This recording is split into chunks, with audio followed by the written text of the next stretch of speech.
Encore un pas dans la lutte contre l'exploitation et la traite des enfants en Côte d'Ivoire. L'Organisation internationale du travail, OIT, et les acteurs de la lutte contre le travail des enfants partagent la même philosophie et les mêmes valeurs. La première dame, présidente du Comité national de surveillance des actions de lutte contre le travail des enfants, a eu une séance de travail avec le directeur général de l'OIT et ses experts.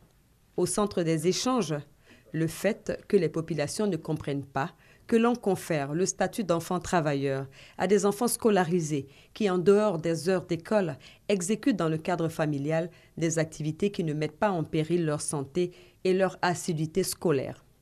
La présidente du Conseil national de surveillance, Mme Dominique Ouattara, a rappelé tous les efforts fournis par son pays, la Côte d'Ivoire, pour lutter contre le phénomène de la traite. Cet entretien s'est particulièrement bien passé.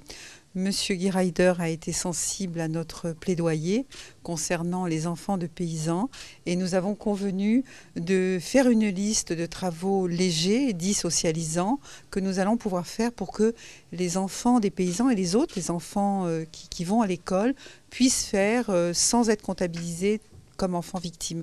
Pour sa part, le directeur général de l'OIT a salué l'engagement de la Première Dame à lutter contre le travail des enfants. Il a indiqué qu'il faut redoubler d'efforts pour éliminer le travail des enfants en Côte d'Ivoire d'ici 2025, dans le cadre de la cible 8.7 des objectifs de développement durable et créer une alliance mondiale. Nous avons eu une réunion très productive sur les mesures que nous pouvons prendre ensemble pour avancer la lutte contre le travail des enfants à la Côte d'Ivoire. Et ce qui était surtout positif, c'est que nous avons trouvé très facilement les points de convergence, les points sur lesquels nous allons travailler ensemble. Les deux personnalités ont adopté les travaux des experts.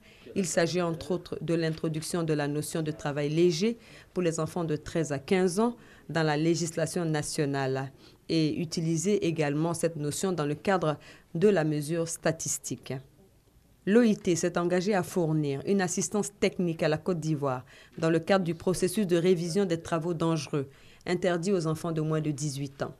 Les deux parties ont souligné la nécessité de récolter des données statistiques fiables sur le travail des enfants à travers l'Institut national de la statistique.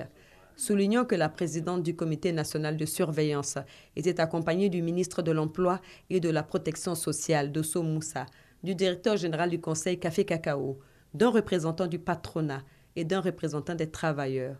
Tous les acteurs ont salué l'initiative et relevé le succès de la mission.